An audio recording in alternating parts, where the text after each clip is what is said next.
Assalamualaikum warahmatullahi wabarakatuh. Perkenalkan, nama saya Abrar Rahmadiansah, nomor presensi 2 dari kelas 10D. Di sini saya ingin menjelaskan tentang Kerajaan Tarumanegara. Oke. Yang pertama ada latar belakang berdirinya Kerajaan Tarumanegara. Kerajaan Tarumanegara adalah kerajaan bercorak Hindu tertua di Pulau Jawa yang berkuasa sekitar tahun 358 sampai abad ke-7 Masehi. Kerajaan ini didirikan oleh seorang Maharishi, yaitu Raja Diraja Guru Jaya Singawarman. Raja Diraja Guru merupakan Maharishi atau pendeta asal Salangkayana, India yang mengungsi ke Indonesia karena kerajaan asalnya ditaklukkan oleh Kerajaan Magadha yang merupakan pemimpin para pengungsi asal Kerajaan Pallawa dan Calan Jaya yang ingin mencari perlindungan akibat peperangan besar yang terjadi. Para pengungsi tersebut disetujui oleh Raja Dewa Warman ke-8, Raja Salakanagara, untuk membangun permukiman baru di dekat Sungai Citarum. Permukiman tersebut kemudian diberi nama Tarumadesa atau Desa Taruma. Tarumadesa semakin berkembang hingga menjadi kota karena memiliki banyak pengunjung.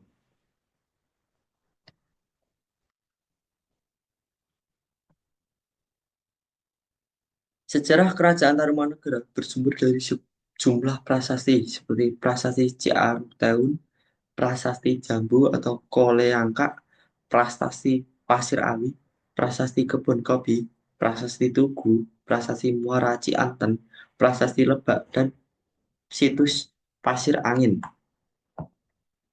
Pada prasasti Ciaruteun terdapat isi yang apabila diterjemahkan berbunyi, inilah tanda sepasang kaki seperti kaki Dewa Wisnu atau Dewa Pemelihara.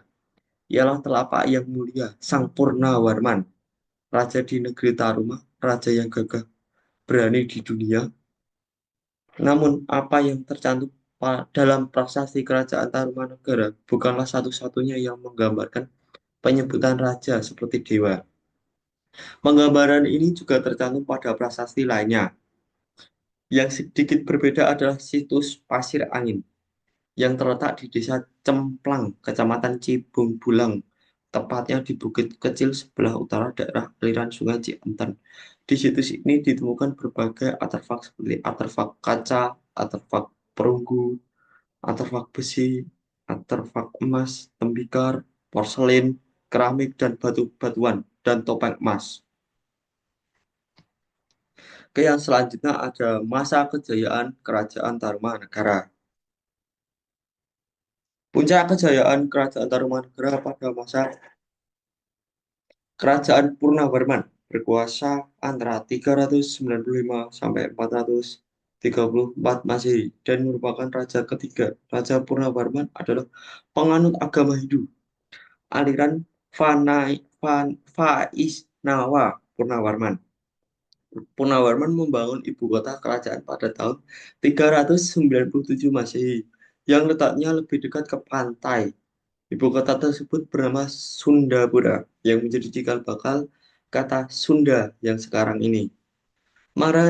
Maharaja Purnawarman merupakan raja yang bijaksana, gagah berani, dan sangat memperhatikan kehidupan rakyatnya.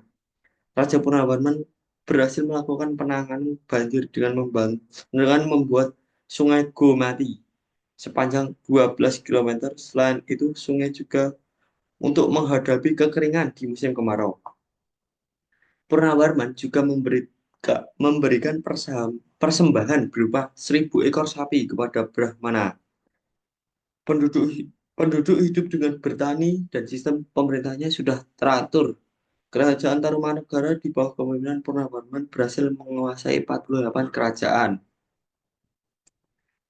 yang wilayahnya antara lain meliputi seluruh Jawa Barat, mulai dari Banten, Jakarta, Bogor, dan Cirebon. Kerajaan Tarumanegara juga telah menjalin hubungan diplomatik dengan Cina.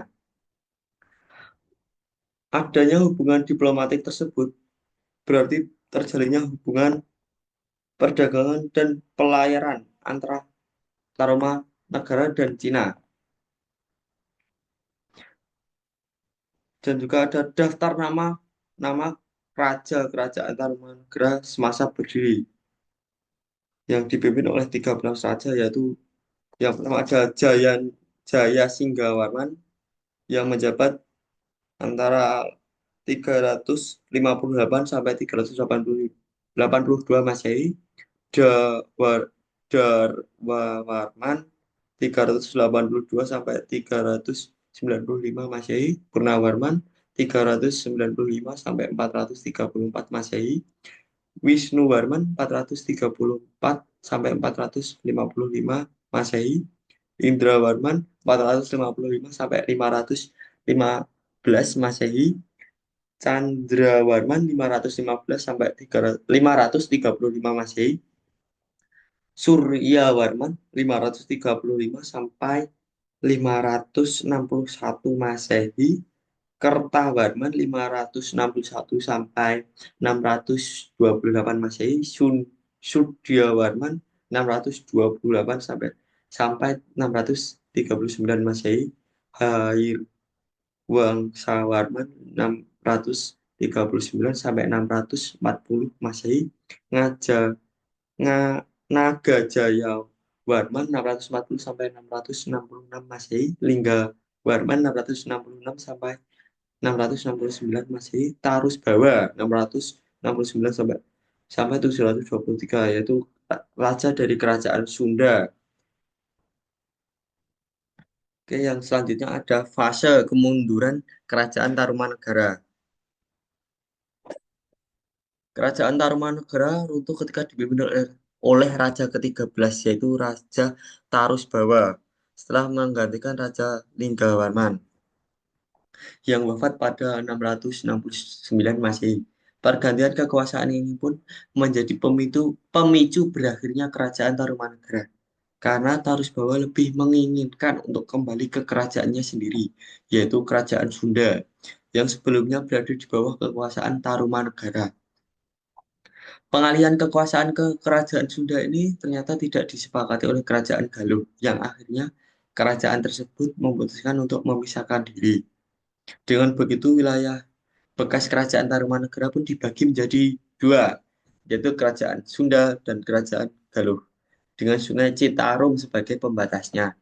Tidak hanya itu, sebab lain runtuhnya kerajaan Tarumanegara adalah karena adanya gempuran dari beberapa kerajaan yang ada di masa lampau, terlebih kerajaan Majapahit yang pada masa itu berperan sebagai kerajaan penting dan besar di Nusantara. Setelah Tarus Bawa tidak lagi memimpin, kedudukan raja kerajaan Tarumanegara diambil alih oleh Sudawarman. Namun ketika dipimpin oleh Raja Sudawarman, kerajaan Tarumanegara sudah mulai mengalami kemunduran yang cukup signifikan. Pada akhirnya kerajaan Tarumanegara pun runtuh pada abad ke-7.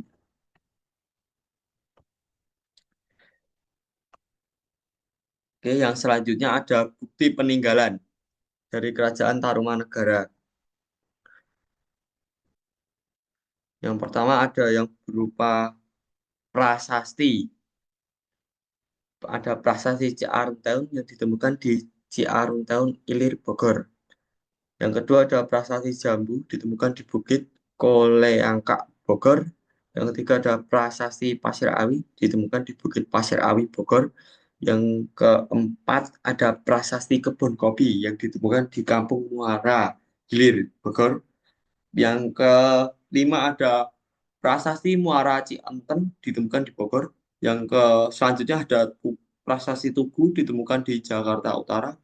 Yang Ya, dan selanjutnya ada prasasti Cidanghyang yang ditemukan di Pandeglang, Banten, dan prasasti Lebak ditemukan di Sungai Cidanghyang, Banten Selatan. Dan juga ada yang berupa candi, yaitu Candi Batu Jaya yang terletak di Karawang, Jawa Barat.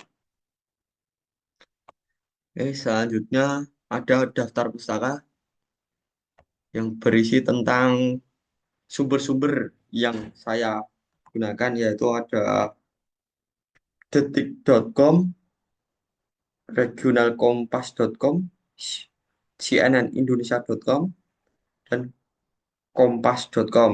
Oke, oke, da- oke. Terima kasih atas perhatiannya.